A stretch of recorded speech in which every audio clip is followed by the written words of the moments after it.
ya Rasulullah, di depan ada malaikat Israel mau masuk. Kata Rasulullah, boleh masuk, silakan.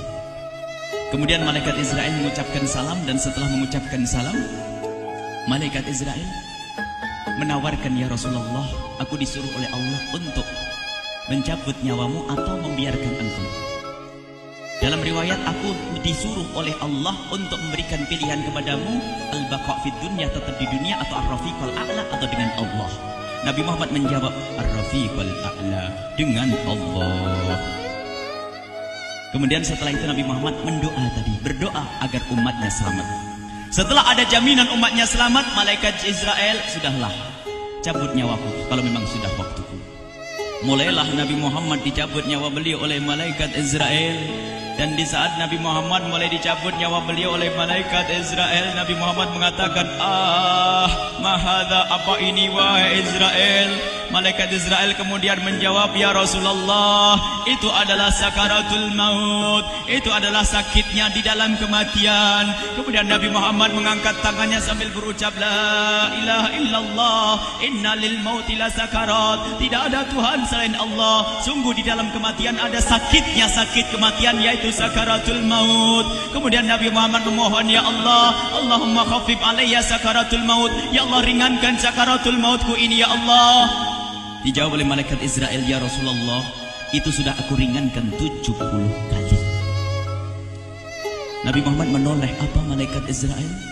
Sudah kau ringankan 70 kali keringanan? Iya ya Rasulullah, sungguh aku tidak pernah mencabut seorang hamba lebih lembut dari cara mencabut nyawamu. Ini sudah aku ringankan 70 kali. Setelah itu justru Nabi Muhammad menangis, Israel, 70 kali rasanya masih sakit. Iya ya Rasulullah, memang itu sakaratul maut. Lalu bagaimana engkau mencabut umatku, wahai Israel? Allah, yang diingat siapa? Umat. Kalau engkau mencabutku dengan ringan seperti ini masih sakit, bagaimana engkau mencabut umatku, ya Israel? Dijawab oleh malaikat Israel, umatmu manusia biasa, ya aku cabut. Ya Rasulullah, begitu saja. Ya sudah, begitu. Nabi Muhammad menangis. Tiba-tiba Nabi Muhammad mengangkat tangan dan memohon kepada Allah, Allah, Allah, inna lil mauti la sakarat, la ilaha illallah, inna lil mauti la sakarat, sungguh di dalam kematian ada sakaratul maut.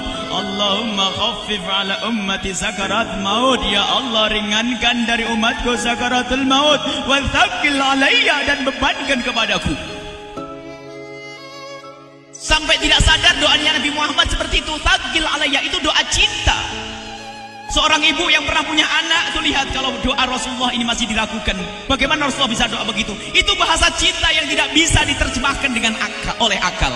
Seorang ibu kadang-kadang, ibu yang di belakang, ibu mau dikasih sakit oleh Allah? Mau, Bu?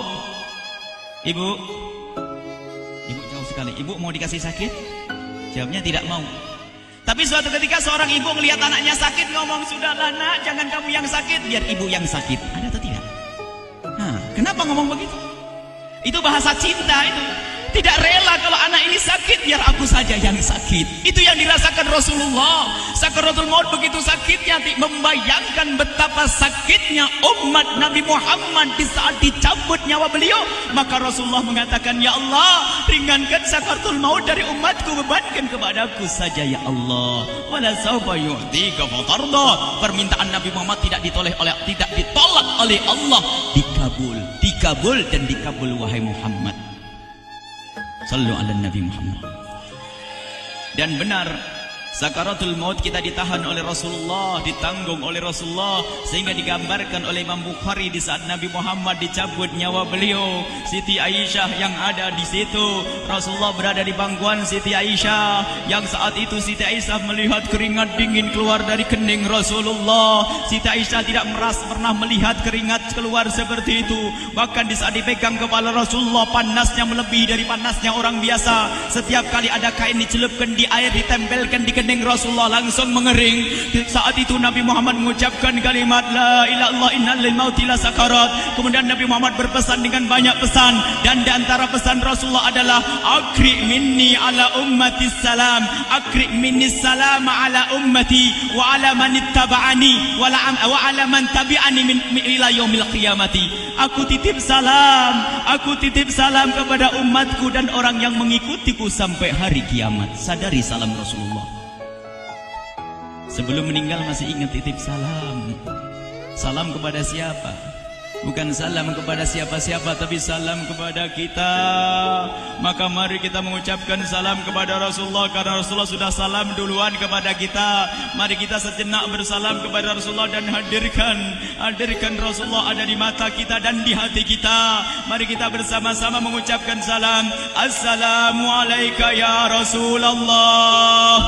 Assalamualaikum ya Rasulullah. Assalamualaikum ya Habiballah. Assalamualaikum ya Nabi Allah. Rasulullah mengucapkan salam untuk kita. Dan di saat itu Rasulullah keringat dingin keluar, maka oleh Siti Aisyah diusap. Oleh Siti Aisyah diusap, bayangkan saat itu Nabi Muhammad di pangkuan Siti Aisyah dan diusap oleh Siti Aisyah. Siti Aisyah berkata, keringat Rasulullah mengucur deras hingga aku usap, dan aku usap dengan tangannya Rasulullah. Diusap dengan tangannya Rasulullah. Siti Aisyah memegang tangan Rasulullah sendiri yang digunakan untuk mengusap keringat Rasulullah. Sahabat bertanya, Aisyah, kenapa harus dengan tangan Rasulullah tidak dengan tanganmu? Lihat jawab Siti Aisyah, karena tangan Rasulullah lebih lembut dari tanganku. Sallu ala Nabi Muhammad. Masih sempat nyanjung itu sahabat Nabi. Dalam keadaan begitu masih menyadari kelembutan tangan Rasulullah, jasad Rasulullah, kemuliaan Rasulullah sallallahu alaihi wasallam. Dan aku lebih menginginkan bahwasanya yang menyentuh jidat Nabi Muhammad adalah tangan yang paling mulia di dunia dan di akhirat. Siti Aisyah enggak berani menyentuhkan.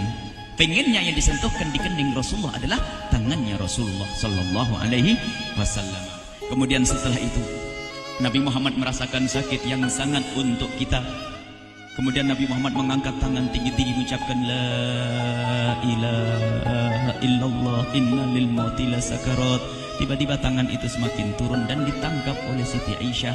Dan di saat tangan itu jatuh di tangan Siti Aisyah, kemudian tiba-tiba paha Siti Aisyah merasakan berat kepala suci Rasulullah. Dan saat itu Siti Aisyah sadar bahwasanya Rasulullah sudah kembali kepada Allah Subhanahu wa taala. Sallu ala Nabi Muhammad. Siti Aisyah bingung di saat melihat seperti itu. Ditaruh pelan-pelan wajah Rasulullah. Sambil menangis lalu berkata, Rasulullah sudah meninggal. Para sahabat Nabi pada bingung. Sayyidina Ali tiba-tiba terduduk, nggak bisa berdiri. Sayyidina Utsman nggak bisa ngomong. Ada orang Sayyidina Zaid berkata, aku baru melihat Rasulullah. Setelah ini aku tidak mau melihat lagi selain Rasulullah. Ya Allah, butakan mataku. Aku tidak ingin aku kotori mataku dengan selain Rasulullah. Dan dibutakan oleh Allah. Bermacam-macam kejadian saat itu. Madinah heboh, luar biasa dengan meninggalnya Rasulullah sallallahu alaihi wasallam. Dan sungguh meninggalnya Nabi Muhammad adalah menghidupkan hati yang mati kalau orang faham. Tiba-tiba Sayyidina Abu Bakar datang. Setelah Sayyidina Umar mengatakan, siapa yang mengatakan Muhammad meninggal akan aku penggal lehernya. Jangan seperti orang-orang Nabi Muhammad sekarang lagi pergi seperti waktu Musa pergi kepada Tuhannya, kepada Allah, nanti akan kembali kepada kita. Muhammad belum meninggal. Ini adalah karena kecintaan Sayyidina Umar bin Khattab, tidak ingin Nabi Muhammad pergi. Tiba-tiba datang Sayyidina Abu Bakar As-Siddiq lalu masuk ke kamarnya Rasulullah, lalu masuk kepada Rasulullah, kemudian mengecup kening Rasulullah. Dan Sayyidina Abu Bakar berkata, ya Rasulullah, tibta hayyan wa mayyita. Ya Rasulullah, engkau tetap harum dalam keadaan hidup dan harum setelah meninggal dunia. Sallu ala Nabi Muhammad. Hingga sampai setelah hari besoknya meninggal Rasulullah, Senin sore, Selasa malam, Rabu dikubur Rasulullah sallallahu alaihi wasallam. Setelah dikubur, Sayyidat Fatimah bertanya kepada Sayyidina Abdullah ibn Abbas, Sayyidina Anas, wahai Anas, hai Anas, sambil menangis Sayyidat Fatimah Zahra, hai Anas, bagaimana engkau tega? Atabat anfusukum an tahtu ra'sa Rasulillah.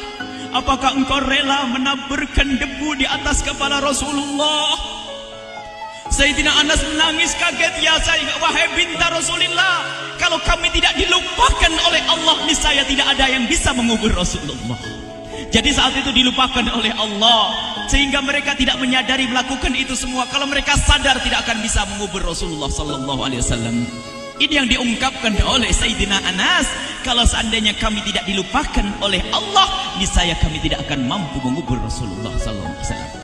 Kami yang hadir di sini, ya Allah, ingin senantiasa hadir di hati kami kekasih-Mu Nabi Muhammad. Maka kami mohon, ya Allah, jadikan kekasih-Mu Nabi Muhammad yang akan, ya Allah, yang akan mendampingi kami kelak saat Kau cabut nyawa kami, seperti yang Kau wahyukan kepada kekasih-Mu Nabi Muhammad. Wa abshiru bil jannati, semua hamba yang beriman akan menyaksikan surga, ya di saat dicabut nyawa mereka. Dan surga, di tempat surga itu yang paling mulia adalah Nabi Muhammad. Maka kami mohon, ya Allah, saat Kau cabut nyawa kami, ya Allah, hadirkan Nabi Muhammad di hati kami, ya Allah. Dan kami mohon, ya Allah, saat di alam barzah nanti, ya Allah, saat yang sangat mengerikan itu, ya Allah, kami mohon hadirkan kekasih-Mu Nabi Muhammad, sehingga kami tidak takut dan gentar lagi dengan malaikat mungkar nakir. Dan ya Allah, kami mohon di saat di padang mahsyar nanti, ya Allah, hadirkan kekasih-Mu Nabi Muhammad. Jadikanlah kekasih-Mu Nabi Muhammad yang akan menemani kami dan akan membonceng kami, membawa kami ke telaga Kausar. Lalu kami diberi air minum dari air telaga Kausar hingga kami tidak akan haus selama-lamanya. Ya Allah, jadikan kekasih-Mu Nabi Muhammad yang akan menemani kami di saat kami menyeberang Siratal Mustaqim hingga kami tidak akan terjerumus ke neraka Jahanam. Dan jadikan kekasih-Mu Nabi Muhammad yang akan kami saksikan setiap saat di surga-Mu, ya Allah. Ya Allah, jadikan kekasih-Mu Nabi Muhammad yang senantiasa, ya Allah, kami lihat kelak di surga. Dan jadikan ucapan kami di akhir hayat kami kelak adalah, ya Allah, adalah kalimat agung dan mulia, La ilaha illallah Muhammadur Rasulullah. La ilaha illallah Muhammadur Rasulullah. La ilaha